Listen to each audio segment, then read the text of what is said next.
As I'm reading these texts, I'm always trying to find ways that I, even personally, can really connect to it and get a sense of what was really going on. And it really strikes me in these two passages that just the brightness of the light that comes from the glory of the Lord. Now, I mean, there's kind of the obvious example that I get to witness every day and experience myself. We've moved into a new house as we moved here, and I don't know what it was about the design of this house, but there's like 14,000 light switches. So in our bathroom, we have 3 light switches, and maybe you have a similar experience, but there's one light switch that is just one bulb that is above the shower. There's another light switch that is like, it's like above the vanity. We want to see all the details of our face, apparently, that kind of thing. And when you wake up in the morning, or I should say when I wake up in the morning, I aim to have a soft start to the day, right? Like I get up, I'm trying to be quiet, not to wake up, Dr. Kristen Newell. That's what I call her every day, too. And so I go around, I'm on the other side of the bed, so I go around and try to quietly go into, we have to walk through the closet first and then get to the bathroom. Like, we need some separation between that back there. So you could start with the closet, but that's too close. I don't want to give her the glory of the Lord yet, okay, when she's sleeping. So I go next layer into the bathroom, and I usually aim to start with that one little light bulb that's kind of behind a wall so that I can open my eyes in safety. But inevitably, and I don't know why I can't figure this out, I can't remember which switch is what. There's only 3 of them right there. I can't remember, so inevitably, I don't know if it's the closest one or what, I hit it on, and I'm like, oh my goodness, I can't see, pain and suffering. And then, eventually, as you've experienced too, it wears off, right? But it's jarring at first, you're just trying to close your eyes and almost look away, but you kind of need to see it, so your eyes will adjust to it, right? Well, then I get to go and help make breakfast and get lunches ready, and I turn on the kitchen light, which, is bright for everyone else. When they walk up the stairs, they're walking up the stairs seeing the glory of the Lord, because they do this number like that. It's kind of bright in there. Okay, so our eyeballs kind of give us a way to sense what was happening here in our current life. There's another example of when this happens. We drive long trips, or used to. We're less of those now that we're here in town with family. But you know what it's like when you're driving in the dark for long enough that everything in front of you has been dark, and then what comes at you looks like an angel of the Lord is coming. In all the radiance of God. And as you get closer and closer, you're like, I don't know if I can see anymore, but we're just going to keep going straight and hope it doesn't turn yet. And then what you realize is what passed you is like a Ford F-150 that's a little higher up, where the lights, the LED lights now, are right there in front of your eyes and blinding you, essentially. Good for them, not for you. But it's that jarring, kind of dazed and confused sense that can come when the brightness comes when you don't expect it. Okay, so we have Moses. Moses goes up onto the mountaintop to be in the presence of the Lord. And I just want to point out one really, I think, significant thing that's present in both of these texts, really. When Moses goes up to the mountain, Lord, to be in the presence of the Lord, he comes back down. He does not realize what? That he's glowing. I don't know how you don't realize it. They didn't really have mirrors in their back pocket or a whole lot of other options for a mirror back in the day. So he comes down, and people start running away from him. Like, what's going on? And we have in the text, of course, they're seeing his face shining brightly. And what I love about this is that the glory of the Lord, as he was in the presence of the Lord, the glory of the Lord was so powerful that as the one in his presence is there, he just shines with it. There's like an after effect that takes place that other people were able to see the glory of the Lord even through him. And he didn't even know it. Now, of course, when he knows it, there's something interesting that happens. When he knows the glory of the Lord is there, and the people will be a little bit dazed and confused and scared and terrified, as the texts say, and run away, what does Moses have to do? He covers it up a little bit, right? It says he puts a veil over so that the glory of the Lord would not be a barrier for him to be able to come out and share what the Lord gave him, if you could say it that way. I think that might be instructive to us, okay? But we're going to keep going, all right? So now we fast forward to Jesus. And Jesus says to Peter, James, and John, hey, y'all come with me. We're going to go up on the mountain. This was not unusual to go away with Jesus. He made a habit of this, especially with Peter, James, and John. A lot of times after they had done hard work and stuff and everything, and he would go away. They knew they were going to be in the presence of the Lord. They were going to be praying, usually when they were away with Jesus. But here we have this powerful, it's almost like the passing of a baton, to be honest with you, this powerful moment where they go up, and what happens? It says he's transfigured. This is key. Jesus was not reflecting a glory that was coming from outside of him, right? It says Jesus shone so brightly, right? The glory of the Lord was Jesus, right? He is the one radiating the glory of the Lord. And it says that he was having a chat. I love this. He's like, hey, we saw Elijah and Moses. I mean, just so you know, hundreds of years have passed. And Moses, who, as we have seen, is an image and a foreshadowing of deliverance, bringing the word of the Lord to the people, his covenant expectations, you might say, to the people, the law. Okay, and then we have Elijah, who represents all of the prophets who would come and bring a word, but also bring a word of promise, right? That one day there would be a Messiah to come. And then we have, up on the top of this mountain, we have both Moses and Elijah, who basically represent all of the Old Testament scriptures, standing there having a chat with Jesus. I love it.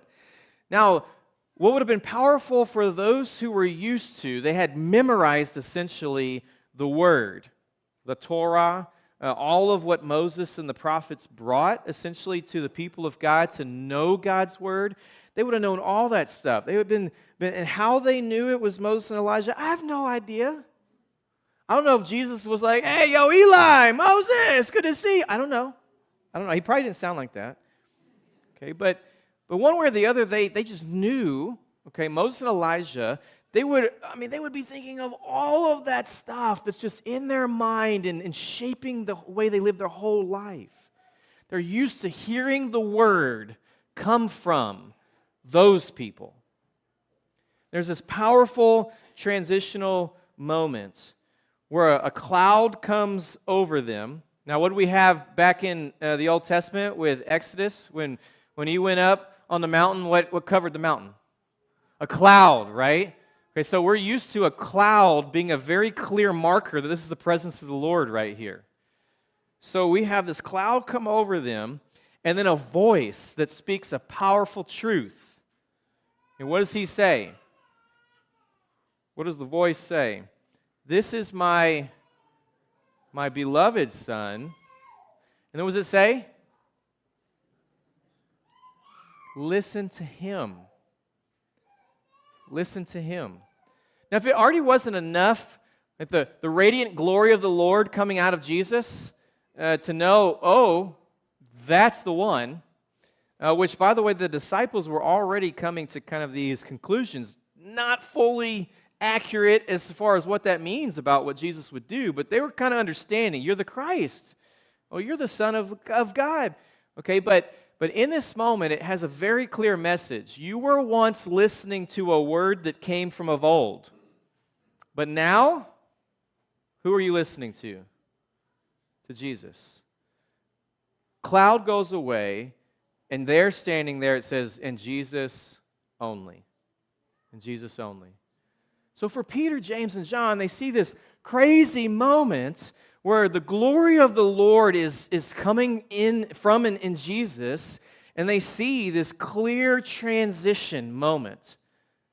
All right, the voice that you're listening to is now the voice of Jesus only. It's powerful. Now, I just want to acknowledge something here. You can imagine this. You're going up on a mountain with your mentor, and all of a sudden they are glowing. I don't think we fully appreciate. Like we read over that like, oh yeah, it's Bible stuff. I mean, if you would imagine. Like, we're going to go up on a mountain and it's just glowing, okay? Your reaction may be the same. It may be a little bit too much to take in as Peter, James, and John. Now, who spoke first? Peter, of course. I'm convinced, okay, because I resemble this. Peter's an extrovert. I'm just telling y'all. And he doesn't know what to think. His head's spinning, which means words start coming out of his mouth. He can't help it, okay? Because if he's thinking, he's talking. So Peter's just like grappling with, what did it say? He was terrified. So this isn't like an LED light coming at you. I mean, this is something different. The glory of the Lord, like nothing you have ever seen on earth, is before Peter. And he's kind of terrified. But he's also like, but this has got to be good, right? So I don't want to look, but I'm kind of trying to look, and I'll adjust to this, right? And he's like, well, let's just build tents. Let's stay a while, right? Now, what I want to point out in that is, if there's nothing else that Peter knows and understands, straight to doing, right? He jumps straight to doing. I mean, like, Jesus is walking on water. What is Peter like? I want to do it. Right? He's just, call me out there, Lord. And he jumps out there, and then he realizes, I'm doing something I don't understand. And he's sinking, right? Like, this is Peter. He's jumping out there. He's usually straight to doing. And I think what Jesus in this voice clearly demonstrates is sometimes we are not supposed to go straight to trying to do stuff. Sometimes it's more about us just with Jesus and then being the people that he has declared us to be, okay? What's the difference? One is an identity, the other is a behavior, okay?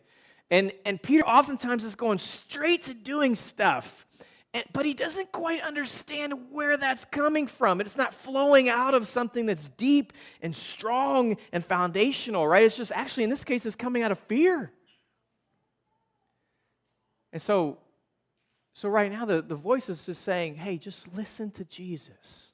Listen to him. What does he tell them to do right away? Be quiet, right? It's like a veil of sorts, right? Like, people aren't ready. They won't clearly understand. I have more to do first. It's like a veil.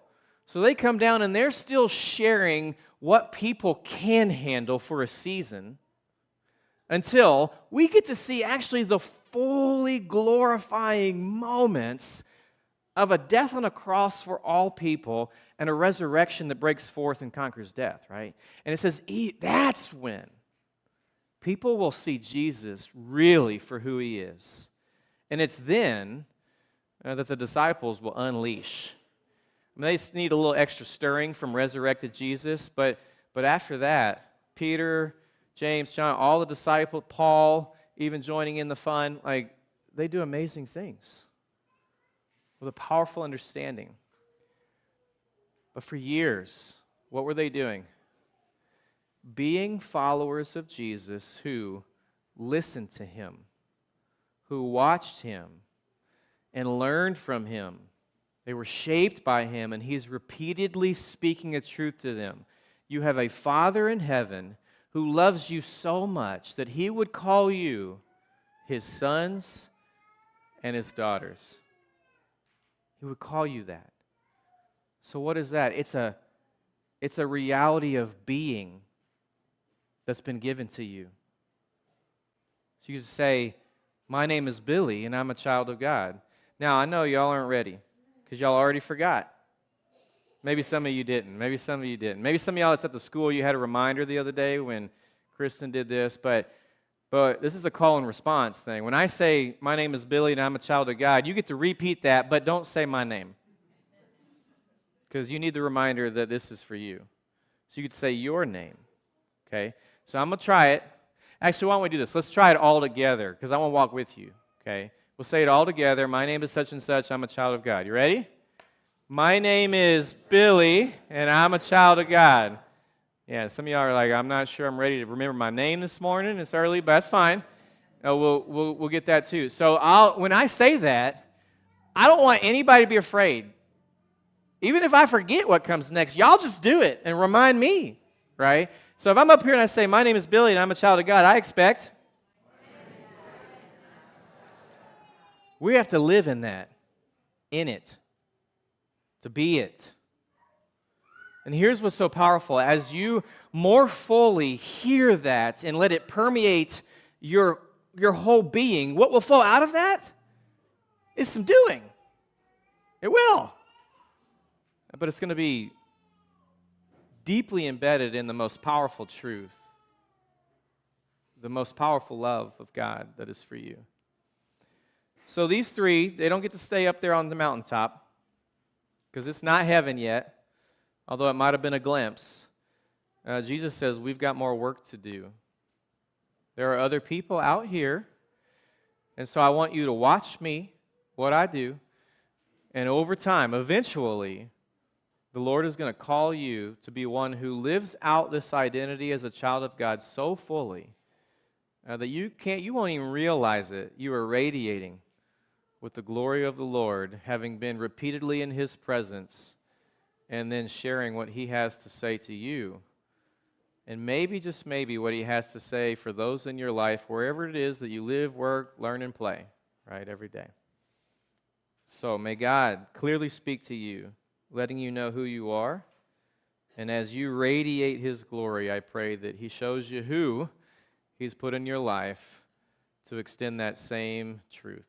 In Jesus' name, amen.